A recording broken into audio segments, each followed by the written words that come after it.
Page 5 now. The Ashley Madison data breach is exposing mostly men, and many of them are apparently trolling for cheating wives who ostensibly want to commit adultery on our dime.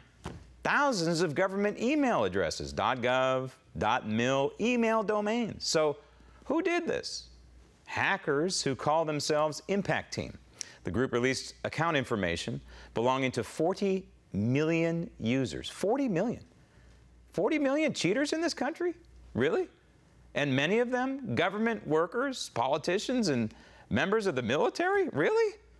Joining me now on the Daily Ledger Page 5 beat Stephanie Marie. Stephanie, it's amazing to me that people would use their work emails, and in this case, work emails that you and I pay for, to troll around for adulterers. It's crazy. I'm actually not surprised because we've seen government workers looking at porn at work. So, this type of stuff happens. And this latest data release shows that the nation's capital has the highest rate of membership for the site of any city. About 15,000 of the email addresses used to register accounts were hosted on government and military servers. Some of the emails were tied to the State Department, the Department of Homeland Security, the House and Senate, and even the White House. Some have already been written off as fakes, but some of them could be real. So government agencies are looking into this right now. And as for the adultery website, this could all be a legal mess. Sometimes there are ways for the bad actors to make a fake email, for example, spoof or make a fake email look like it's real. So that's why cyber forensics experts or people like myself who have an IT background and a legal background can determine whether or not these were legitimate government-owned personnel that were engaged in transactions on Ashley Madison. Ashley Madison could have taken reasonable preventive measures to avoid a data breach. For example, they should have used what's called intrusion detection systems, which could be installed on the network. It's a hardware or software that monitors the computer network for malicious transactions. They could have used or installed firewall, which is either a hardware or software device that protects the network. Third, they could have encrypted their important files. Encryption is basically locking the file. The information that was released included full account information, including full names, emails, phone numbers, addresses, and passwords. It was also included information like height, weight, and intimate details from profiles. All due respect to the experts, I don't understand how there can be fake emails because whenever I sign up for something online, they confirm the email with an email back to me. So if it's a fake email, then that confirmation never happens and then the account is never set up. But be that as it may, who are these people, these hackers that broke into Ashley Madison? Are they some do-gooders wanting to expose cheaters? Yeah, the Impact Team, we don't know exactly who they are. We don't know if they're in this country, and we may never know.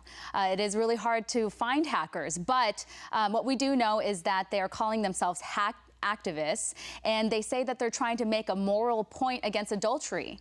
But the thing is that even if you don't like the Ashley Madison website, their customers do have the right to privacy. Now, you've been telling me that Ashley Madison isn't quite exactly as how they market it, that it's primarily males on there?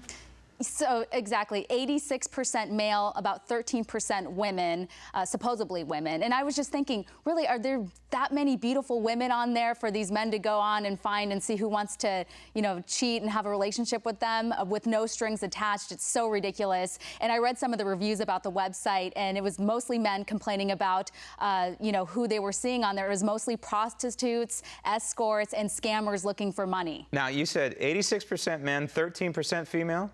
That's the number. So that leaves 1%. Is that the Caitlyn Jenners of the world? I'm just wondering. What else do you have on page 5? Obama's push to close down Gitmo. The Obama administration is putting the pedal to the metal on emptying out the detention facility at Guantanamo Bay. Apparently, their plan is to ship some of the terrorists off to other countries and import the most dangerous ones into the U.S. They're looking at either Kansas or South Carolina. And this is according to Defense Secretary Ash Carter.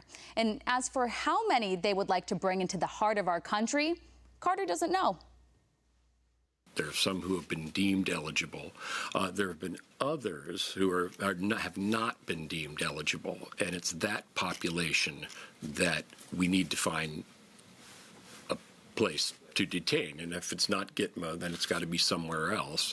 And so we need to get on with the task of finding that somewhere else if we're really going to get this task of closing Gitmo accomplished. It's not a number that the Pentagon deems now eligible? Like, is there a number of the 52? Yeah, there is a number that we've made public, and I'm sorry, I'll get it for you, Gordon. I just don't remember it because it changes because, as I indicated, we do transfer people, and so it goes down over time.